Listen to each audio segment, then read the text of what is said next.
এই কইয়া গাড়িটা ধরে আসছে। আপনি কে হয়? আমি ওর মা হই। আল্লাহ কি হইলো আমার মুখটা। দিনাজপুর গোবিন্দগঞ্জ আঞ্চলিক মহাসড়কে দ্রুতগতির একটি ট্রাকের সাথে মুখোমুখি সংঘর্ষে মোটরসাইকেল আরোহী 2 যুবকের মর্মান্তিক মৃত্যু হয়েছে।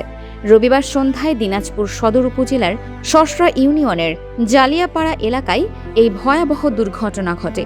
নিহতরা হলেন দিনাজপুর শহরের নয়নপুর এলাকার জুলফিকার আলী ভুট্টোর ছেলে 22 বছর বয়সী রিফাত ইমন এবং একই এলাকার কামরুজ্জামান বাবলুর ছেলে 28 বছর বয়সী এন্তাজুল হক সোহাগ।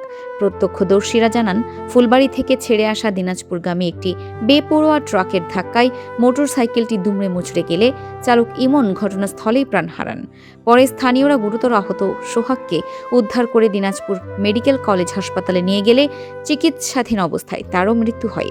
দিনাজপুর কোতোয়ালি থানার পরিদর্শক তদন্ত মনিরুজ্জামান জানান, স্বজনরা এসে মরদেহ শনাক্ত করেছেন এবং আইনি প্রক্রিয়া শেষে মরদেহ পরিবারের কাছে হস্তান্তর করা হবে। ফারহানা নিজাম, দিনাজপুর টিভি।